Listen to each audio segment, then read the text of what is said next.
नमस्कार मित्रों, मैं तारा मिश्रा आपका बहुत बहुत स्वागत करता हूं मेरे इस यूट्यूब चैनल पर। दोस्तों, आज हम एक कुंडली का अध्ययन करेंगे और देखेंगे कि इस कुंडली में क्या योग बनते हैं और क्या रिजल्ट निकल कर हमारे सामने आता है इस कुंडली का। तो दोस्तों, मेरे एक व्यूअर्स की कुंडली है, उन्होंने एनालिसिस करने के लिए भेजा है, तो आज इस कुंडली का एनालिसिस करेंगे और देखेंगे कि क्या रिजल्ट आता है। तो दोस्तों, उससे पहले आपसे एक रिक्वेस्ट है कि आप मेरे चैनल को सब्सक्राइब कीजिए, लाइक कीजिए, शेयर कीजिए और मेरे साथ जुड़िए। और निःशुल्क ज्योतिषीय परामर्श का लाभ उठाना चाहते हैं तो भी मेरे साथ जुड़िए।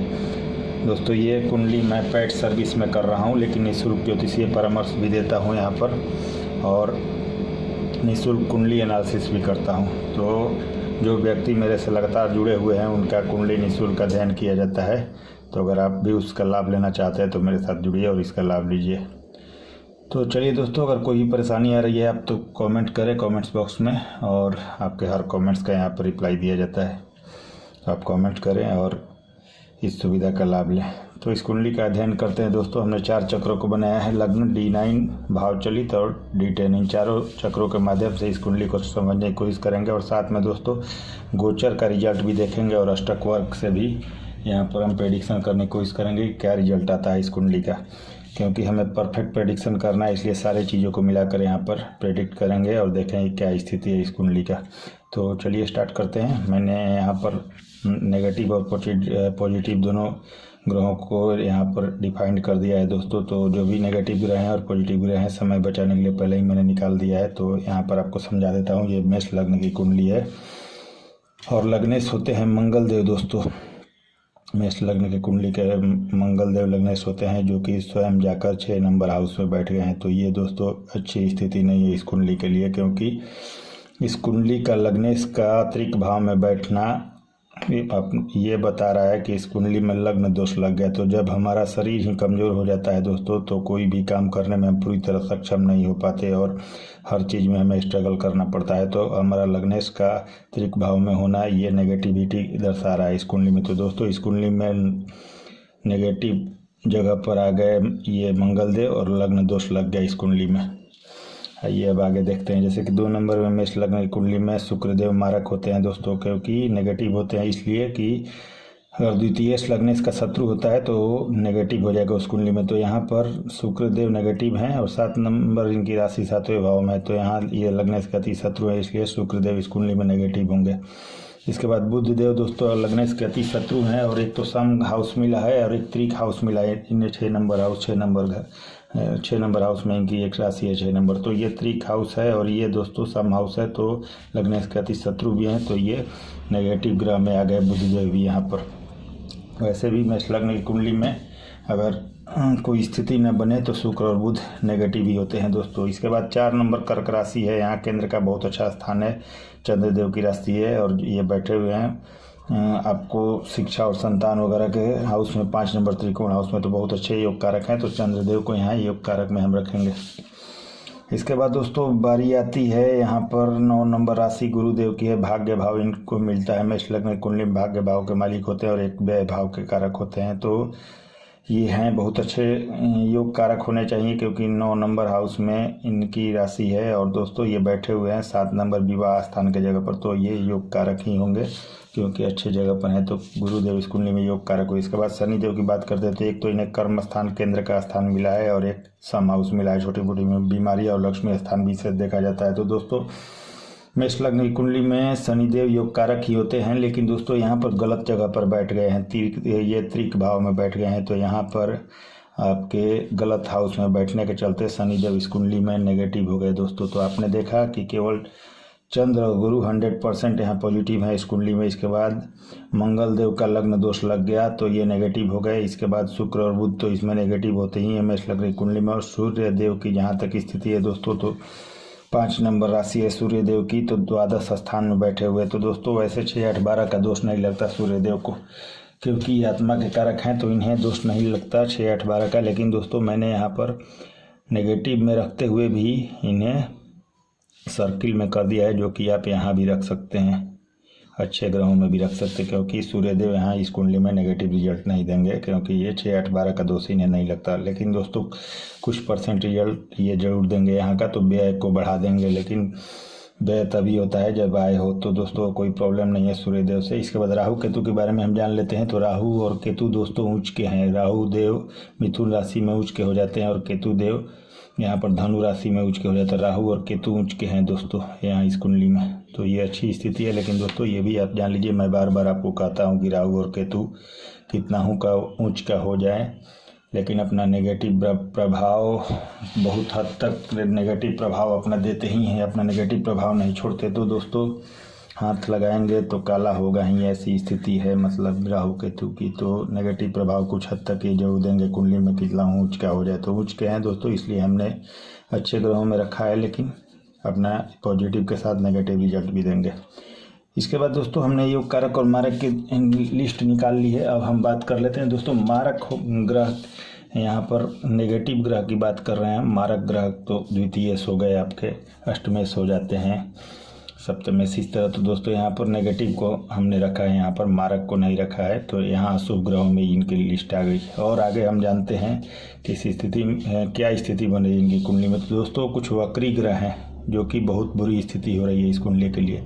तो सूर्य से पंचम से 9वें भाव तक देखेंगे तो बृहस्पति, मंगल और शनि वक्री हो जाते हैं, अगर बीच में कहीं हो 5वें से 9वें तक सूर्य से। तो दोस्तों सूर्य की द्वादश स्थान में द्वादश स्थान में सूर्यदेव बैठे हुए हैं। तो यहाँ से गिनना स्टार्ट करेंगे तो 1 2 3 4 5 6 7, 7वें हाउस में दोस्तों मंगल और शनि आ रहे हैं। तो इसका मतलब है ये दोनों मंगल और शनि दोनों वक्री हैं मित्रों। ये बहुत बुरी स्थिति हो गई इस कुंडली के लिए। एक तो लग्न दोष, ऊपर से मंगल वक्री, ऊपर से शनि भी वक्री दोस्तों। इसके बाद दोस्तों यहाँ पर गुरुदेव भी आ रहे हैं, तो इनको भी देख लीजिए। 1 2 3 4 5 6 7 8, 8वें स्थान पर गुरुदेव आ रहे हैं दोस्तों। तो 9 नंबर तक ये सूर्य से वक्री होते हैं, गुरु, मंगल और शनि। तो दोस्तों यहाँ पर गुरुदेव भी वक्री हो गए। तो इनके कुंडली में 3 वक्री ग्रह हैं दोस्तों, मंगल, शनि और गुरु। तो दोस्तों वक्री का मतलब ये होता है कि अच्छे भाव का अगर स्वामी हो तो 3 गुना तक अच्छा रिजल्ट देता है, लेकिन बुरे भाव का स्वामी हो तो 3 गुना तक बुरा रिजल्ट देता है दोस्तों। तो गुरुदेव तो मान के चलेंगे यहाँ पर इनके योग कारक हैं तो अच्छा रिजल्ट देना चाहिए, लेकिन मंगल और शनि बहुत बुरा रिजल्ट देंगे इस कुंडली में। और साथ में दोस्तों गुरुदेव ये भी जान लीजिए कि लग्न कुंडली में सप्तमेश हो जाएं किसी लग्न कुंडली में तो बलहीन हो जाते हैं। तो इन्हें 3 गुना तक अच्छा रिजल्ट देना चाहिए, लेकिन हम ये नहीं मान के चलेंगे कि 3 गुना तक ये अच्छा रिजल्ट देंगे, क्योंकि यहाँ पर ये बलहीन हो गए हैं 7 नंबर में। तो दोस्तों ये मान कर चलेंगे कि गुरुदेव इस कुंडली में सामान्य रिजल्ट जरूर देंगे, लेकिन अच्छा रिजल्ट देंगे, क्योंकि अच्छे भाव के स्वामी है और मारक के नेगेटिव नहीं है इस कुंडली में। इसके बाद D9 के बारे में चर्चा कर ले दोस्तों। तो ये लग्न वर्गोत्तम है, लग्न 1 नंबर से स्टार्ट हो रहा है और D9 भी 1 नंबर से स्टार्ट हो रहा है। तो दोस्तों लग्न वर्गोत्तम है, ये अच्छी चीज़ हुई इनके लिए। तो और कोई ग्रह वर्गोत्तम नहीं है, लेकिन लग्न इनका वर्गोत्तम है, ये अच्छी चीज़ें हैं इनके लिए। इसके बाद लग्नेश इनके और राशि मालिक दोनों मित्र हैं। तो मतलब कि लग्न मालिक मंगल देव और राशि मालिक सूर्य देव, 5 नंबर में चंद्रमा बैठे हुए। तो दोस्तों ये दोनों मित्र हैं, ये भी श्रेष्ठ लाभ देगा कभी ना कभी इनको। और कुछ स्थिति है वो भी जान लीजिए, इनकी जो नक्षत्र वगैरह हैं वो भी बता देता हूँ आपको। इनका पाया रजत है, वर्ण क्षत्रिय है, योनि मूषक है, इनका गण मानव है, वैश्य वंचर है, नाड़ी मध्य है, राशि इनकी सिंह है क्योंकि 5 नंबर राशि में चंद्रमा बैठे हुए हैं।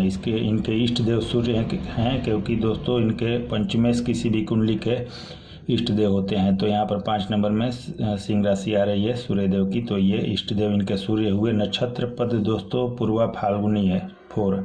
इसके बाद नक्षत्र स्वामी शुक्र हैं इनके। तो दोस्तों ये इनकी स्थितियां हैं। अब हम जानते हैं कि डिग्रियां कितनी हैं इनकी। तो सूर्य की डिग्री 22 है, चंद्र की 23 है, मंगल की 14 है। मंगल देव बहुत अच्छे पावर में है दोस्तों, जो कि बहुत बुरा रिजल्ट देंगे इस कुंडली में।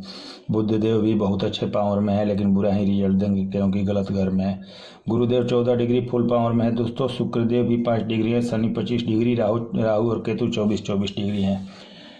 तो अब दोस्तों ये देखना है हमें कि क्या स्थिति रहने वाली इस कुंडली के। तो इनके कुछ प्रश्न थे कि बहुत ज़्यादा टेंशन है। तो दोस्तों टेंशन का सबसे बड़ा कारण मंगल और शनि का वक्री होना है, साथ में गुरु भी हैं दोस्तों। लेकिन अभी महादशा समझ लिए, राहु की महादशा चल रही है और अंतर बुध की चल रही है और प्रत्यंतर शुक्र की चल रही है। लेकिन इससे जस्ट पहले मित्रों इनके अंतर में राहु में शनि थे। तो आप खुद सोच सकते हैं, एक तो वक्री और ऊपर से बहुत बुरे घर के में बैठे हुए ग्रह और उनका अंतर में आना, महादशा के अंतर में जो अंतर आता है उसमें आना, तो दोस्तों कुछ दिन पहले तक, एक आध महीने पहले तक तो इनकी स्थिति बहुत बुरी होगी, क्योंकि शनि जब अंतर में थे तो बहुत ज़्यादा बुरा रिजल्ट दे रहे होंगे इस कुंडली में। इसके बाद लग्नेश अपने आप में बहुत बुरे हैं दोस्तों, एक तो वक्री और दूसरे लग्न दोस्तों बहुत ज़्यादा प्रॉब्लम। तो इनको टेंशन तो होनी ही है दोस्तों, क्योंकि कर्म भाव के स्वामी है शनि, जो कि बहुत बुरी स्थिति में है। इसके बाद विश्वास की कमी क्यों हो रही है दोस्तों, इनको अपने सेल्फ कॉन्फिडेंस में कमी क्यों आ रही है, क्योंकि इनके लग्नेश बहुत बुरे स्थिति में है। यहाँ पर लग्न दोष लग गया, ऊपर से वक्री भी है, तो हमारे पराक्रम को दर्शाते हैं इनके लगने से, जो भी मंगल देव पराक्रम को दर्शाते हैं दोस्तों, और वही गलत घर में है, तो इनका विश्वास तो हर हालत में कम होगा ही दोस्तों, इसमें तो सोचने वाली बात ही नहीं। और मन में घबराहट वगैरह भी इन्होंने बोला है, तो वो सिर्फ मंगल देव से इनके लग्नेश के चलते हो रहा है दोस्तों, क्योंकि लग्नेश इनके बहुत कमज़ोर है इस कुंडली में। और दोस्तों हमारे शुक्र भी हमारे मन के कारक मतलब कि हैं, मतलब कि जो विश्वास है उसके कारक हैं, और हमारे जो बोल्डनेस है उसके भी कारक सूर्यदेव होते हैं, और आत्म स्वाभिमान वगैरह के भी कारक होते हैं। तो सूर्यदेव भी द्वादश स्थान में बैठे हुए हैं, तो अच्छा तो देंगे ही, लेकिन कुछ नेगेटिव चीज़ें भी देंगे, तो इनके मन पर इसका प्रभाव पड़ रहा है दोस्तों। इसके बाद आप देख लीजिए कि हर काम में इनका देरी हो रहा है बोल रहे हैं, तो हर काम में देरी होने का अभी कुछ दिन पहले तक शनि अंतर में थे, तो निश्चित रूप से ये इनके साथ होता होगा दोस्तों, क्योंकि शनि की स्थिति बहुत बुरी है इस कुंडली में। तो शनि देव हर हालत में वैसे भी देरी करते हैं और गलत जगह पर बैठ गए हैं, वक्री हो गए हैं और अंतर में भी थे, तो हर काम में देरी होना स्वाभाविक बात है इनका। तो कुछ उपाय हम बताएंगे जिससे इनकी परेशानियाँ सॉल्व हो। और दोस्तों फैसला लेने में ये प्रॉब्लम नहीं हो रहा है, तो फैसला लेने में निश्चित रूप से ये प्रॉब्लम होगा दोस्तों, क्योंकि जो स्थिति है इस कुंडली की निश्चित रूप से ये बता रही है कि दिक्कत होना ही है। और कर्म व्यापार में दिक्कत हो रहा है, व्यापार बिजनेस में दिक्कत हो रहा है, तो क्यों हो रहा है मित्रों, साफ दिखाई पड़ रहा है कि कर्म भाव के स्वामी हमारे शनि देव, जो कि वक्री होकर 6 नंबर त्रिक हाउस में बैठे हुए हैं, तो ये बहुत बुरी स्थिति है दोस्तों। 100% ये स्ट्रगल को दर्शाता है, तो निश्चित रूप से इनके कर्म भाव को प्रभावित कर रहे हैं और करते रहेंगे, इनका उपाय नहीं किया गया तो, और नेगेटिव रिजल्ट देते रहेंगे हमेशा ये, और इन्हें स्ट्रगल में डाले रहेंगे हमेशा। तो व्यापार में तो दिक्कत स्वाभाविक बात है। और दोस्तों कुछ एक आध महीने पहले इनका अंतर्दशा भी चल रहा था, तो बहुत ज़्यादा उतार चढ़ाव रहा होगा इन्हें लाइफ में, अपने बिजनेस व्यापार वगैरह में। और दोस्तों दुश्मन बहुत ज़्यादा बोल रहे हैं कि हो गए हैं इनके, तो दुश्मन ज़्यादा होने का बस सिर्फ और सिर्फ एक ही कारण है दोस्तों, सूर्य और बुध। तो जैसा कि आप देख रहे हैं बुध देव द्वादश स्थान में है, तो इसका मतलब ये हुआ कि आपके बुध की अंतर चल रही है, और अभी खास करके बुध की अंतर चल रही है, और 12 नंबर हाउस में बुध देव हैं। तो दोस्तों फालतू का व्यय कराएंगे, एक तो फालतू का खर्च कराएंगे, आय से ज़्यादा व्यय होगा, रोग देंगे, अस्पताल का खर्च बढ़ा देंगे, ये निश्चित रूप से ये द्वादश भाव का रिजल्ट देंगे। और दोस्तों 6 नंबर हाउस का भी रिजल्ट देंगे, क्योंकि यहाँ पर इनकी दृष्टि आ रही है। तो रोग देंगे, अस्पताल का खर्च बढ़ा देंगे, किसी कोर्ट केस में भी फंसा सकते हैं ये अपनी महादशा अंतर्दशा में। तो इनकी महादशा अंतर्दशा चल रही है, तो इनसे थोड़ा सावधान रहना होगा दोस्तों, सोच समझ कर चलना होगा। और उनकी 7वीं दृष्टि 6 हाउस पर यहाँ पर पड़ रही है बुधदेव की, तो दोस्तों निश्चित रूप से रोग, ऋण, शत्रु ये तीनों बढ़ जाएंगे। तो मतलब कि बीमारियाँ भी हो सकती हैं, रोग मतलब कि कोई ना कोई छोटा मोटा रोग या परेशानियाँ लगा रहेगा, और जेल ये क्या होता है अस्पताल का खर्च लगा रहेगा। और दोस्तों कोई कोर्ट केस वगैरह भी हो सकता है, तो उससे भी सावधानी रहा जाए। और शत्रु वगैरह इनके बहुत ज़्यादा बढ़ जाएंगे इस स्थिति में। अभी जब तक बुध की अंतर्दशा है, तो थोड़ा सावधानी रख कर चलना होगा, क्योंकि शत्रु और दुश्मन बढ़ जाएंगे इनके, और इनकी अंतर्दशा चल रही है अभी, तो बहुत ज़्यादा सावधानी के साथ रहना होगा। तो बुध देव और सूर्य देव भी कुछ नेगेटिव देंगे जरूर, तो यहाँ पर बुध देव 100% नेगेटिव दे रहे हैं, तो बुध का उपाय करके ये सब चीज़ें पॉजिटिव करना होगा दोस्तों। घर में मन मुटाव की बात बोली है इन्होंने, तो निश्चित रूप से शुक्र इनके परिवार के कारक हैं, जो कि दोस्तों यहाँ पर बैठे हुए हैं। लेकिन बड़ी बात है कि शुक्र इस कुंडली में डिस्टर्ब मतलब कि इस कुंडली में खास करके अभी शुक्र की प्रत्यंतर चल रही है दोस्तों, तो इस कुंडली में नेगेटिव है, तो थोड़ा बहुत उसका प्रभाव पड़ेगा। और आगे भी बताऊंगा मैं कि क्यों ऐसा हो रहा है परिवार में मन मुटाव। तो आगे चलते हैं और कुछ चीज़ें देखते हैं, जैसे कि आप चलित चक्र पर आ जाइए। तो चलित चक्र में आप देख रहे हैं कि यहाँ पर सूर्य और बुध एक नंबर पे बैठे हैं। इसका मतलब क्या हुआ मित्रों कि सूर्य और बुध एक नंबर भाव का भी फल देंगे। तो सूर्य और बुध जहाँ द्वादश स्थान में थे वहाँ लग्न में एक नंबर का भाव का भी रिजल्ट ये भाव चलित में दे रहे हैं। तो अपने महादशा अंतरदशा में इस हाउस से रिलेटेड बुध देव अभी रिजल्ट दे रहे हैं। तो दोस्तों इनके मन को प्रभावित कर रहे हैं। तो बुध देव जब इस कुंडली में नीच के हैं, आप खुद देख सकते हैं 12 नंबर में बुध देव नीच के हो जाते हैं। मैंने शायद आपको नहीं बताया, 6 नंबर में उच्च के और 12 नंबर में बुध देव नीच के हो जाते हैं। तो और बुरा रिजल्ट देने के लिए यहाँ पर बातें। और तो दोस्तों यहाँ पर इनके लग्न यहाँ पर एक नंबर भाव का भी रिजल्ट देंगे। तो इनके मानसिकता पर असर डालेंगे, सोच पर असर डालेंगे, बुद्धि को थोड़ा डिस्टर्ब करेंगे, सोचने समझने की शक्ति भी डिस्टर्ब करेंगे। तो दोस्तों सूर्य और बुध एक नंबर भाव का भी रिजल्ट दे रहे हैं यहाँ पर भाव चलित में। इसके बाद दोस्तों चंद्रमा अपनी महादशा में 6 नंबर भाव का भी फल देंगे, क्योंकि चंद्रमा यहाँ देख लीजिए आ गए हैं आपके 6 नंबर भाव में। तो यहाँ का भी रिजल्ट चंद्रमा देंगे अपनी महादशा अंतरदशा में। दोस्तों थोड़ी बहुत चेंजिंग आ गई है भाव चलित में, जैसा कि आप देख रहे हैं यहाँ पर 1 नंबर और एक्सटेंड हो गया, 1 नंबर राशि यहाँ पर भी है, फिर 2 3 4 5 और फिर 6 नंबर यहाँ पर दोस्तों इस घर से रिलेटेड हो गया है। फिर 7 नंबर डायरेक्ट यहाँ आ गया है, फिर यहाँ पर 7 नंबर है दोस्तों। तो भाव चलित में इस तरह होता है, राशियाँ एक्सटेंड हो जाती है अगले घर में। इसके बाद दोस्तों ये भी जान लीजिए शनि मंगल 7 नंबर भाव का भी फल देंगे। तो यहाँ पर शनि और मंगल जैसा कि देख रहे हैं आप 6 नंबर भाव में थे लग्न में, यहाँ 7 नंबर भाव चलित में आ गए हैं। तो शनि और मंगल, गुरु तो पहले से थे दोस्तों यहाँ पर, लेकिन शनि मंगल 7 नंबर भाव का भी रिजल्ट देंगे। इट मीन्स मित्रों इनकी वैवाहिक जीवन भी थोड़ी बहुत प्रॉब्लम में होगी, इसमें कोई शक की गुंजाइश ही नहीं है, क्योंकि शनि और मंगल एक साथ बैठ जाए 7 नंबर में। तो दोस्तों अभी तो महादशा भी चल रहा था, अंतरदशा भी चल रहा था शनि का, और ये अगर विवाह स्थान पर बैठ जाए तो इस भाव का रिजल्ट भाव चलित में है तो देंगे ही दोस्तों। और निश्चित रूप से शादी विवाह में इनके जो विवाह पत्नी है, शादी विवाह हो चुकी है इनकी, तो उनसे मनमुटाव होना स्वाभाविक बात है, क्योंकि ये दोनों दोस्तों गुस्सा के भी कारक हैं। तो पत्नी में भी गुस्सा हो सकता है, और दोस्तों मनमुटाव और लड़ाई झगड़े भी संभव है। तो परिवार में क्यों नहीं बनती, इसका साफ उदाहरण यहाँ पर मिल रहा है कि भाव चलित में 7 नंबर में शनि और मंगल यहाँ पर बैठे हुए हैं, जो कि परिवार में मनमुटाव होने का कारण है। तो दोस्तों इन्हें संभल कर चलना पड़ेगा, और कोई भी डिसीजन बहुत सोच समझ कर लें, नहीं तो ज़्यादा प्रॉब्लम करेंगे, क्योंकि शनि और मंगल 7 नंबर भाव में बैठे हुए हैं और यहाँ का रिजल्ट दे रहे हैं। तो दोस्तों एक तो क्रूर और एक पापी ग्रह, तो दोनों मिलकर बहुत बड़ा भी कोई डिसीजन करवा सकते हैं। तो सोच समझ कर चलना है इन्हें, और कोई भी कदम बहुत आगे सोच समझ कर लेना है, और थोड़ा अपने आप को संयमित करके चलना है। इसके बाद दोस्तों राहु देव की दृष्टि पड़ रही है गुरुदेव पर, 1 2 3 4 5। तो दोस्तों इससे गुरु चंडाल योग का भी निर्माण होता है। तो इन्हें बहुत सोच समझ कर चलना होगा, और कोई भी गलत काम करने से पहले 1000 बार सोचना होगा, कोई भी गलत काम में न पड़े। मतलब कि अपने चरित्र और कर्म को बहुत ऊंचे स्तर पर रखना है, और धर्म में इनको आस्था रखना है। तो ये गुरु चंडाल योग का ज़्यादा प्रभाव नहीं होगा दोस्तों। युति से ज़्यादा प्रभाव होता है और दृष्टि से कुछ कम होता है, लेकिन फिर भी प्रभाव पड़ता है। तो यहाँ पर अपने चरित्र को बचा के रखना है, धर्म के प्रति आस्था रखना है, तो यहाँ इसका ज़्यादा प्रभाव नहीं पड़ेगा, क्योंकि दोनों योग कारक है, लेकिन कुछ तो असर आएगा। लेकिन अपने आप को बचा के रखे तो ज़्यादा प्रॉब्लम नहीं होने वाली है दोस्तों। इसके बाद मित्रों ये भी जान लीजिए कि शुक्र 10 नंबर भाव का भी फल देंगे यहाँ पर, क्योंकि शुक्र देव यहाँ पर जैसा कि आप देख रहे हैं 11 नंबर में थे और यहाँ पर 10 नंबर में है। तो 11 नंबर के साथ साथ शुक्र देव 10 नंबर भाव का भी फल देंगे इस कुंडली में दोस्तों। 12 नंबर राशि नहीं है, यहाँ पर एक्सटेंड हुई है, तो यहाँ पर शुक्र देव 10 नंबर हाउस का भी फल देंगे और 11 नंबर हाउस का भी फल दे रहे हैं। अपने प्रत्यंतर चल रहा है दोस्तों, तो निश्चित रूप से दोनों घरों का रिजल्ट ये दे रहे होंगे 10 और 11। तो ज़्यादा प्रॉब्लम नहीं है दोस्तों, कुछ आगे स्थितियां हैं वो भी देखेंगे, अभी समझेंगे हम। और राहु केतु 4 नंबर और 10 नंबर भाव का भी रिजल्ट देंगे दोस्तों। यहाँ पर राहु भाव चलित में 4 नंबर में हैं और केतु देव यहाँ 10 नंबर में है, तो ये दोनों मिलकर यहाँ पर सुख का स्थान है ये, और ये दोस्तों कर्म का स्थान है, तो इस घर से भी रिलेटेड रिजल्ट देंगे ये।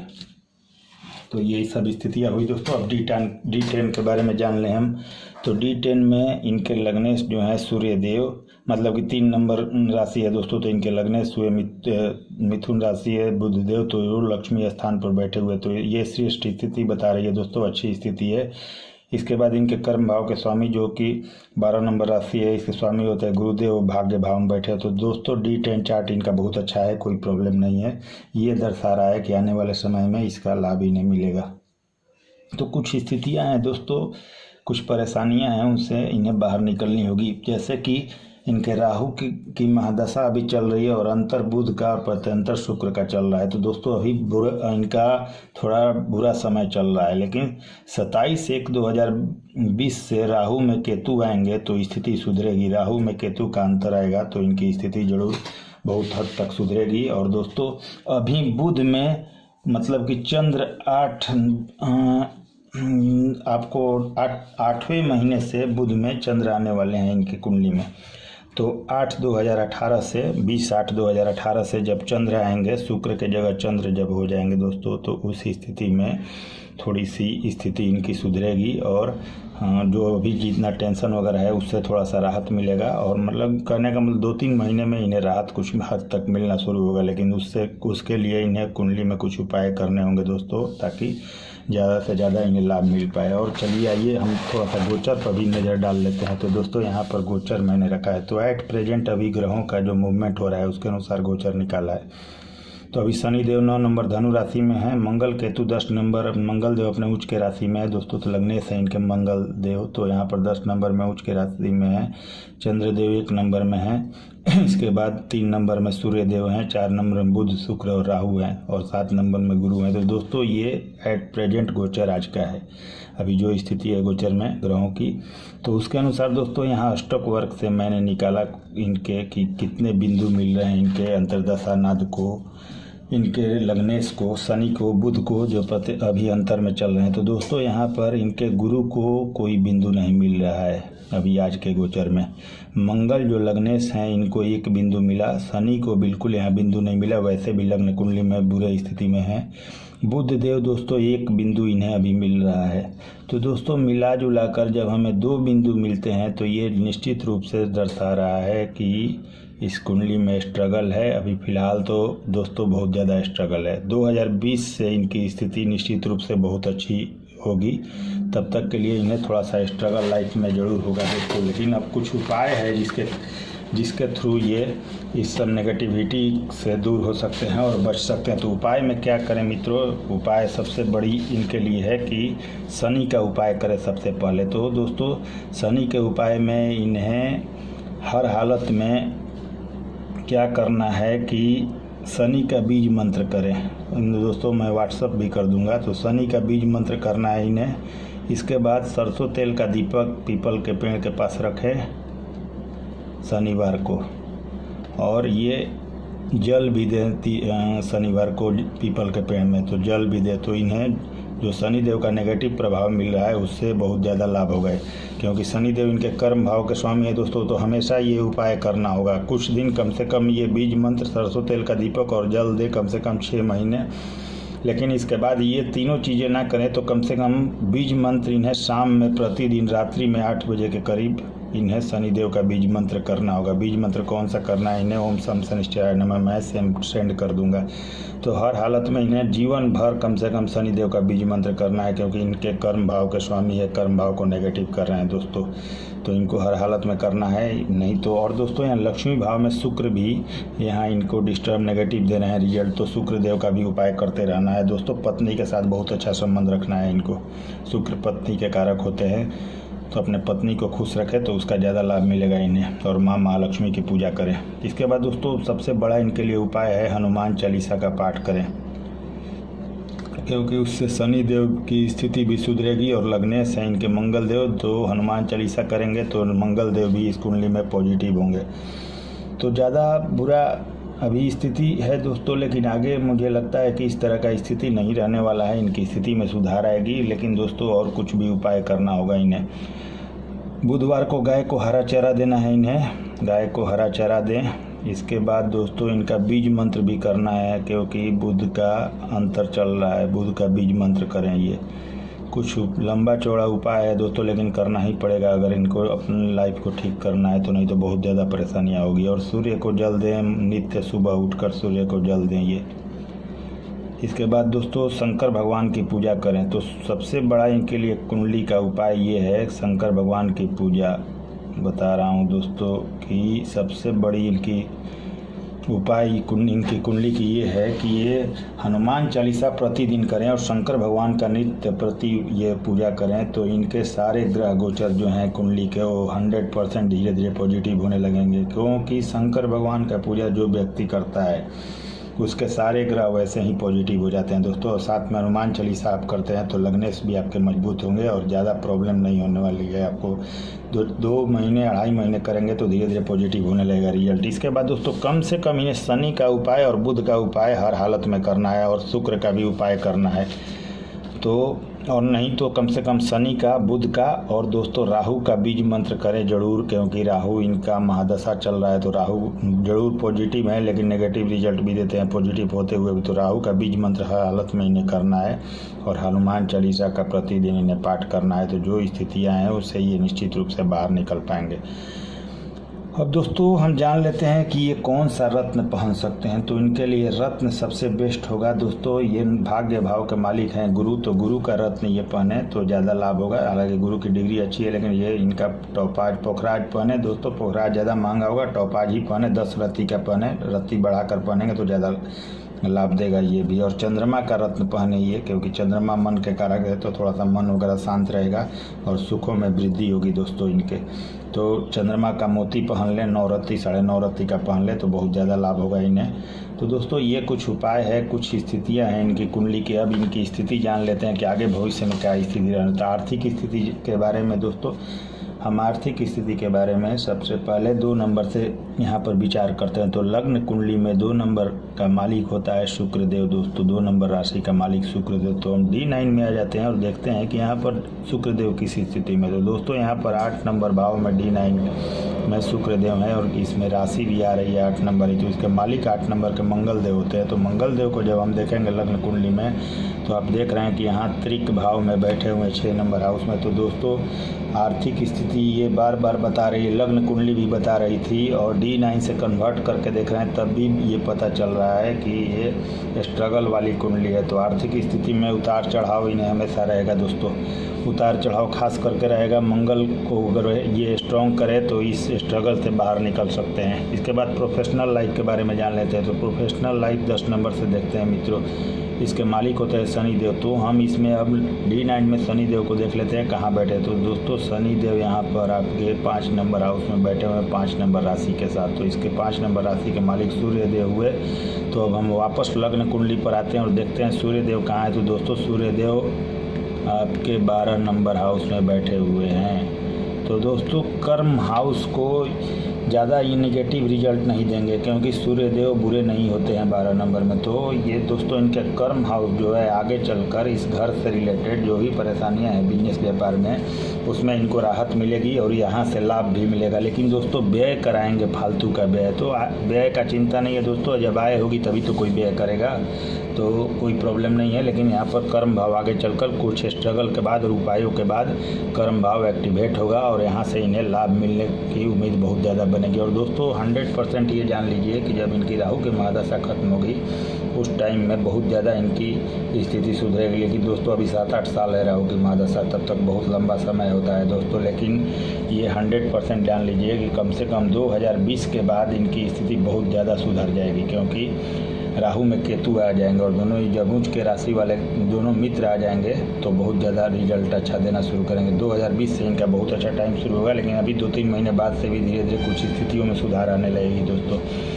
इसके बाद आय के स्रोत के बारे में जानते हैं, जो कि 11 नंबर से होता है। तो 11 नंबर में की राशि है 11 नंबर और दोस्तों इसके मालिक शनिदेव हैं, जो कि यहाँ पर D9 में 5 नंबर में बैठे हुए हैं, जिसके मालिक है सूर्यदेव। अगेन दोस्तों सूर्यदेव यहाँ पर 12 नंबर में बैठे हुए हैं। इसका मतलब ये है कि आपके कुंडली में सूर्यदेव का 12 नंबर बैठना, तो ये दोस्तों लक्ष्मी भाव को स्ट्रगल के बाद निश्चित रूप से कुछ प्रबल करेंगे। लेकिन दोस्तों लाइफ में उतार चढ़ाव रहने की संभावना पूरी है। तो जितना आप अर्निंग करेंगे उसी के हिसाब से दोस्तों खर्च भी हो जाएगा। तो इनके हाथ में पैसे रुकने बहुत मुश्किल लग रहे हैं इस स्थिति में। तो आपके पास पैसे आएंगे भी तो ये रुके रहें, इसका उपाय करना होगा। तो सूर्य को पूजा करें, सूर्य का जल दें सूर्य को, और दोस्तों शनिदेव का पूजा करें तो ये स्थिति आपके पास धीरे धीरे सुधरी गई है। और दोस्तों इनके महादशा की बात कर लेते हैं, जो कि राहु देव की महादशा चल रही है। तो राहु देव यहाँ पर 3 नंबर राशि में, तो 3 नंबर राशि के मालिक बुध देव होते हैं, जो कि बुध देव के यहाँ पर देख लेते हैं हम, तो बुध देव 8 नंबर राशि में बैठे हुए हैं और इसके मालिक हैं मंगल देव। तो दोस्तों मंगल यहाँ पर राहु देव को देख लेते हैं दोस्तों, महादशा को सीधे हम टेस्ट कर लेते हैं। तो राहु देव यहाँ पर देख लीजिए 2 नंबर भाव में बैठे हुए हैं। तो 2 नंबर के मालिक शुक्र देव हुए, जो कि यहाँ पर लक्ष्मी स्थान में बैठे हुए हैं। तो दोस्तों इस घर का भी रिजल्ट देंगे राहु देव। इन सब यहाँ जहाँ बैठे हैं वहाँ 5, 7, 9 दृष्टियाँ जहाँ जा रही हैं वहाँ देंगे, और लक्ष्मी भाव का भी रिजल्ट देंगे। तो दोस्तों इनकी महादशा में ये लग रहा है कि ज़्यादा प्रॉब्लम नहीं होने वाली है, क्योंकि राहु देव नेगेटिव कुछ तो जरूर होते हैं, लेकिन वो योग कारक हैं, इस कुंडली में यूज के हैं। तो निश्चित रूप से दोस्तों इस घर से रिलेटेड अच्छा रिजल्ट ये देंगे। आगे आने वाले समय में पैसे की इनके पास अर्निंग होगी, तो ज़्यादा प्रॉब्लम नहीं होने वाली है। जो भी उपाय हैं ये उपाय कर लें तो आगे आने वाले समय में इनको बहुत अच्छा रिजल्ट मिलेगा। तो चलिए दोस्तों, तब तक नमस्कार, धन्यवाद। अगर वीडियो पसंद आई हो तो आप लाइक करें, शेयर करें, कमेंट करें। कोई प्रॉब्लम आ रही है तो भी आप कमेंट्स करें, आपके हर कमेंट्स का इंतजार रहेगा और जवाब दीजिए। कुछ चीज़ छूटी हो तो वो भी बताएं, मैं आगे के वीडियो में वो भी बता दूँगा। चलिए दोस्तों, नमस्कार।